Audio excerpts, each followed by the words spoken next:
BBC News at 9 o'clock.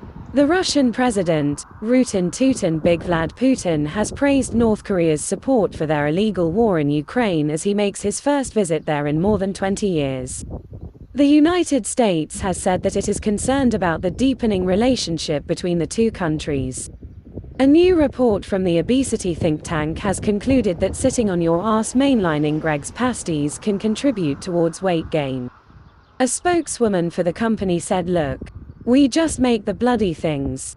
It's not our fault if some great wobblebottom makes a daily attempt on the world pasty gobbling record." British holidaymaker Neil the Gibbon Hater has been successfully returned to the UK by air ambulance following a mishap on a Spanish nudist beach where he fell asleep in the midday sun and, according to his fiancée, toasted his todger like crispy bacon. Paramedics say that Neil's spam javelin will make a complete recovery, but podgering ain't gonna be happening anytime soon. Nigella Lawson has refuted claims that if re-elected the Conservative Party would introduce legislation allowing all British males aged 18 or over to have a go on her. A close ally of Rishi Sunak says that the Prime Minister is in talks with Stormy Daniels with a view to using her in place of Miss Lawson. BBC News.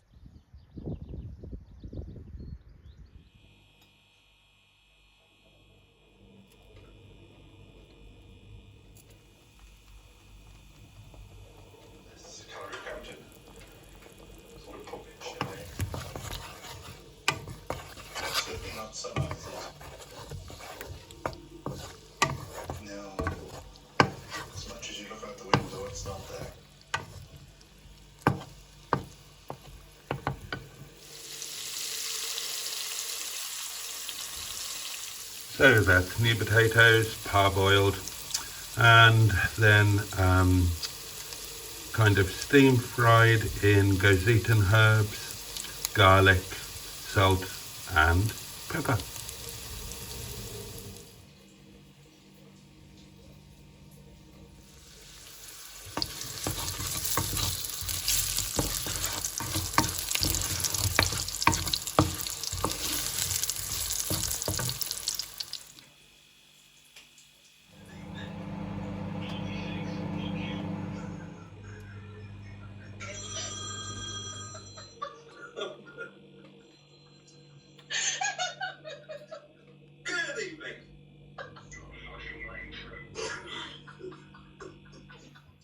Hello darlings, and you join me. We're back in Sheason. We are back in the Honourable Sheason. I haven't swapped the cars around. I've had a lazy day but also a busy day. Does that make any sense? I suppose it doesn't really, does it? I've been buggering about with YouTube stuff today and otherwise being lazy, catching up with a bit of domestic drudgery. So yeah, so we're going to take Sheason tonight, get the brakes bedded in, all of that sort of thing. Suddenly got a little bit warm. We'll have the sunroof on tilt, I think. Right, get ready for the CVT lurch. Here we go. Oh, not too bad. Not too bad. Sheason is still looking fantastic with their new spoiler. Hello you lot. Yes, you will get some attention soon, I promise. I've still got those wiper blades to fit to Stigbert, haven't I?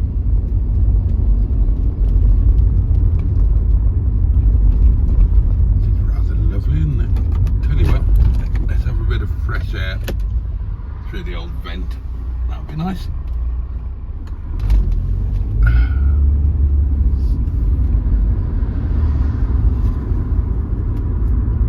And we'll have that on setting number 1.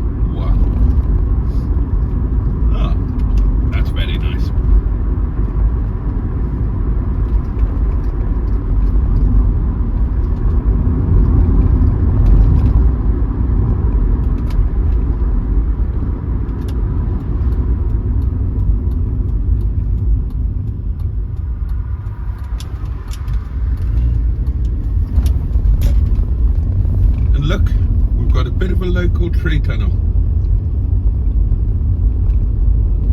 These trees have grown into each other beautifully. Isn't that lovely?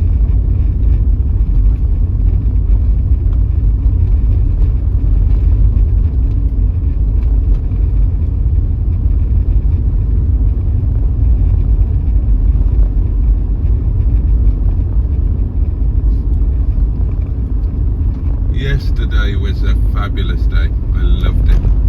Of course, after I said goodnight to you guys, there was a live stream, and gosh, what a live stream. It was hilarious, but by the time we were coming to the end, I was absolutely, I was shattered. I was glad to get to bed last night, and I kind of just collapsed unconscious, and I could have quite happily stayed in bed all day today.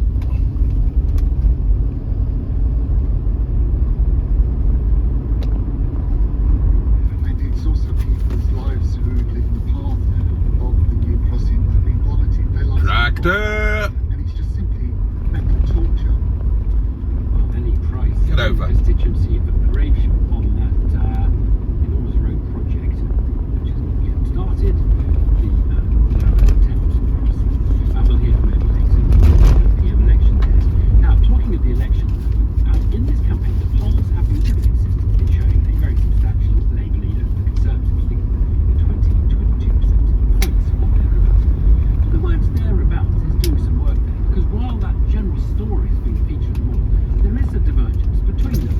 Some showing a Labour lead of about 18 points, others hovering around 25. And it's not just random. Pollsters tend to be consistent in whether they show bigger or smaller Labour leads in the polls.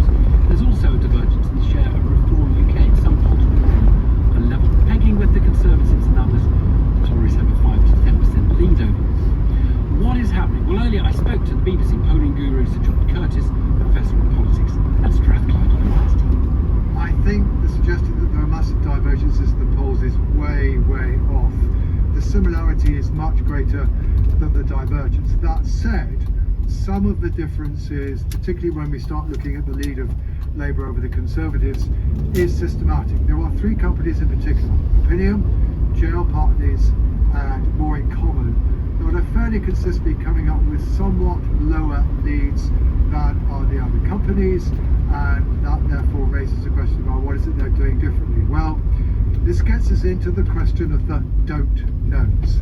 Right. One of the features that's common to virtually all the polls is that those people who voted Conservative in 2019 are about 3 times more likely to say that they don't know what they're going to do as compared with those who voted Labour in 2019. It's about 15% of Conservatives and 5% of Labour. And so one of the things that's been worrying some pollsters for quite a while is, well, hang on, what will these folk do? Are they in such a way that we assume that the people who say they don't know will distribute their support in the same way as those people who voted Conservative in 2019 who do declare a preference? So that takes us somewhat closer to the Conservatives.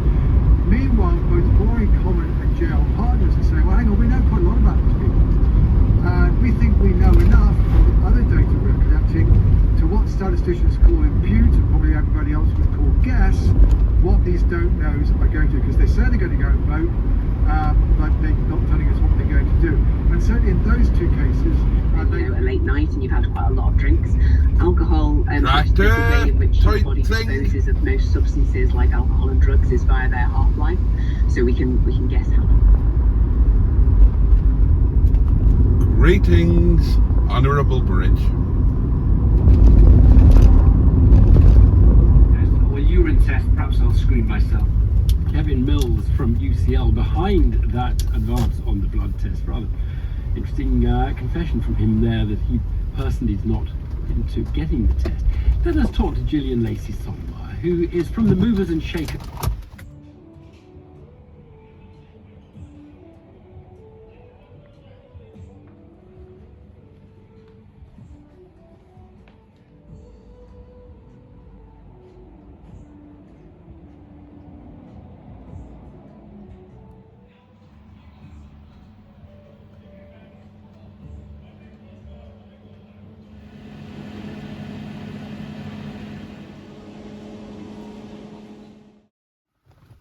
Okay,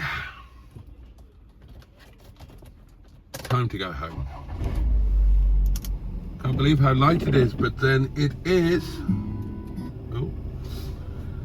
very nearly the solstice. I think it's Thursday, the solstice, and then it's all downhill till Christmas. Weighing up their choices. You know, there's so much That's a depressing thought, isn't it? So much that's changed. We haven't had a hot day yet, and it's almost downhill till Christmas time. I think it depends on more political Oh, well. I have to be sort of raring to go, but some of them are just sort of like, oh, it's another thing. The Eurozone, that's really more interesting. President Biden has unveiled a new policy that will protect hundreds of thousands of undocumented spouses of US citizens from being deported. Live in the United States this time. There's fear and uncertainty. We can fix that. And that's what I'm going to do today. We'll hear from one of the affected families and ask how this decision feeds into the politics of immigration in America. Also tonight, two unlikely heroes take centre stage at the post office inquiry, the forensic accountants who helped to expose the truth. They didn't want difficult information to see the light of day, and we were having to fight constantly for access to documents that we felt were relevant to our work. That's all after the BBC News, read tonight by Tina Ritchie. Here we go then, darlings, heading up the hill to home, and I'm feeling quite content tonight, which is nice.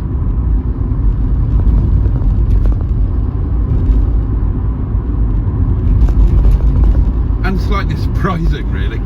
I went in yesterday and appeased the vengeful gods of the overdraft.